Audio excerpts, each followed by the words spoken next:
Hi everybody, it's Margaret here with 60 and Me. Thank you so much for being here today. Hope that you're having a beautiful day wherever you are and that the weather is well for you. It's the middle of a new season coming into the winter months now, and hope you're doing okay. Hope you're staying safe and well.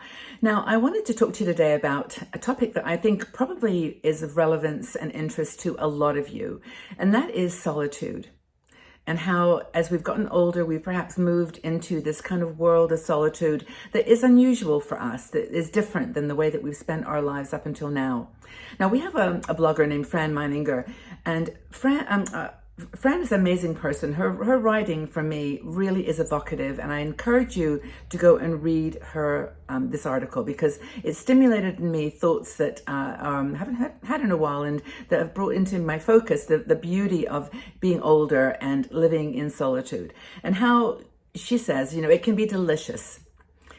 Being alone and having solitude and maturity can be delicious. And I love that concept of it being a sensory delight, not just, something that we have to do because of our circumstances. And there certainly are a lot of circumstances around these days. So she starts her article with a quote by Einstein. And I want to read this quote because I love it. And it simply says, "I live in that solitude which is painful in youth, but delicious in the years of maturity." Do you remember when you were younger and the idea of being alone, of having a Friday or Saturday night when you didn't have anything to do was just painful? It was like a sign that you weren't, doing well with your social life or whatever. It's just that it was such a big deal. And now, we can be together or alone for endless periods of time and feel like we're there with ourselves. We're comfortable. We're happy. And, maybe you've gone through your life having periods of disappointment in people and situations where you wanted to be alone, but then been lonely and missing them. But you've got over that and moved into now this period where, yes, of course, we want friends, we want company, we want engagement in the world, but we also want solitude. And so Fran talks about how she started this, and she says that, she lived her life before, and very similar to me. I worked in a corporate environment. I was surrounded by people all the time. My life was meetings and gatherings and dinners and children and friends over. I mean, that was my world, and probably for many of you, it was yours too. I loved it. I loved waking up on a Sunday morning and having young guys with my sons all over the place, just on the sofas and just having stayed overnight. And my house was the welcoming house. I was happy to have them.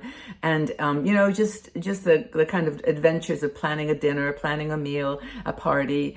But now it's different. It's a different rhythm. And as Fran says, you learn how to just be with yourself. And what does that mean? I mean, how do you find purpose, in your life when you aren't working and when you're not, planning ththose dinners and parties and sleepovers for your sons? What do you do to fill in that time? Sometimes I do actually still, I don't know whether I can't remember whether she mentions this, but I do sometimes miss it. I really miss it.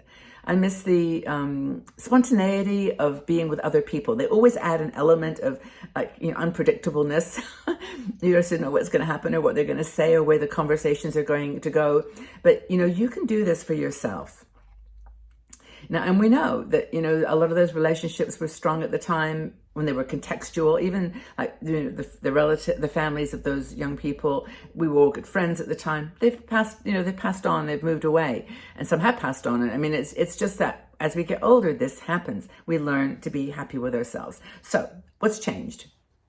And I love how Fran talks about this in sort of specific things, like you really can look at it and you can say, okay, what's the first thing? Well, I can enjoy doing things I love alone. I mean, I don't know about you guys, but I wake up early in the mornings now. I'm a regular 5 o'clock awaker, sometimes earlier. And for me, that is delicious. I just love getting up, maybe sorting out a bookshelf or, putting some clothes together for the charity shop or sorting out something. I go on my Facebook page, which I hardly ever read, and just read people's comments and leave little notes of encouragement. Just doing that. I also go into my masterclass, a subscription, and I just randomly choose, a 10-minute lesson that I can learn about anything. Today it was Billy Collins, I think his name was. It's a poet. And it was just the best 16 minutes of my morning. And I can't imagine anybody else really probably appreciating that. But it was really, really lovely. And he's actually a very good poet, and he's also a very good teacher. And so that was things. So doing things that you love alone. You don't have to share it with anybody. You don't have to explain your actions, having a cookie and hot tea at 3 a.m. It's all good. Yeah, so people used to cancel meetings. She says, Fran says, let her down. I never let myself down, ever. I'm always there for me. And I think that it's really hard. I was talking to someone about this the other day, that, it is really hard that the world is in such a state right now, that people do let each other down, that we do disappoint each other, that we change our minds about things, we don't follow through on our commitments, because we're all a little bit broken at the moment, or a little bit fractured, maybe not completely broken. I always like to think of it as being just a little bit fractured. We can heal with love. We can heal with love. We can heal that fracture that we're all going through because of the pandemic and because of the loneliness that we've all that's been enforced on us. So maybe that being alone has been tough for some of you. The other thing is to listen to your inner voice. This is the second thing that Fran says we gain from being alone. And I don't know about you, but I meditate quite often now, in the morning and in the evening. I even meditate sometimes during the day. Don't really call it meditation. I just call it sitting or walking.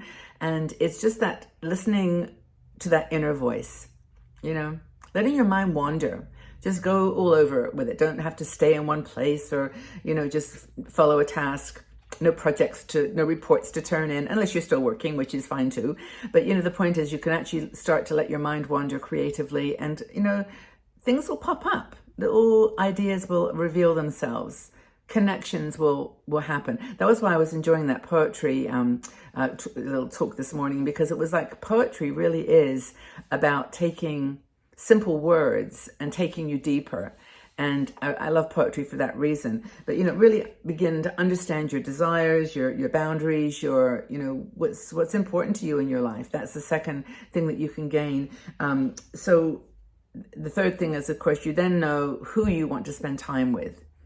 You've actually then start to understand in your mind, by listening to that voice, who are the people that you care about, who are the people that are important to you. And when you have conversations with them now, it's deeper, it's more meaningful. It's something that you've thought about in your solitude, and then you've now brought it out to those select people. You don't need thousands of people in your friendship circle. You just need the right people in those circles. And that's what we've tried to do here at 60 and Me, is to always, put topics out there that we think are at least at some level of interest to women in their 60s and 70s, 80s, and that like-minded state of mind, so you get to appreciate your friends more. Another thing she talks about is that it helps you to find balance in your life. I think that one thing that's happened, especially with the pandemic, is that we've got so out of balance that our introvert self is doing great, our extrovert self is hiding, wondering when they can come out to play. And, it's really, really been difficult to actually just feel like, okay, I'm balanced here. And what can you do, to contribute to your well-being? By what groups can you join? Where can you volunteer? What Zoom calls can you take? And it's just that idea of, what can I do to find balance in my life? And then take it. That becomes your purpose. That becomes your the thing that you shape into who you are. So solitude in the years of maturity can be, delicious. It can be beautiful, but only if you surrender to it and don't run away from it. Don't try to hide and say, oh, I have no friends anymore. I can't go to any clubs. I can't go to my yoga classes. I can't do. And look at what you can do. What you can do while you're alone and growing deeper into yourself. Give it a try. Go ahead. Give it a chance. I mean, you may come back to me in the comments and say, hey, I love this. I'm so into solitude. I just love being alone. It's great. And I hear that a lot in our 60 and Me community. People just loving being alone. And that's good too. But what do you do? I mean, do you find lonely moments? And if so, what do you do? How much time do you spend on your own? Without TV? Just without any screens? Just alone? Really curious. What activities do you do?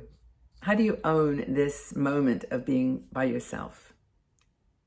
If you are needing a little bit of company, by the way, we have a great Patreon supporters group on patreon.com/60andme. And that's where we do every Monday and Wednesday get together for live shows. I do exclusive videos. So if you feel like Solitude is great for like 90% of the time, but Monday, Wednesday, I'd like to come and chat with some other women, please consider doing that. We really would love to have you. And of course, if you loved the video here and you thought it was useful, can you do me a favor and give it a thumbs up? Because then YouTube will spread it wider, and that's what we want, this message to more women.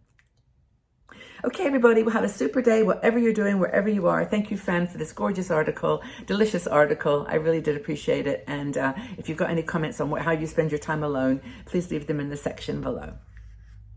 Take care, everybody. Have a fabulous day. Bye-bye for now.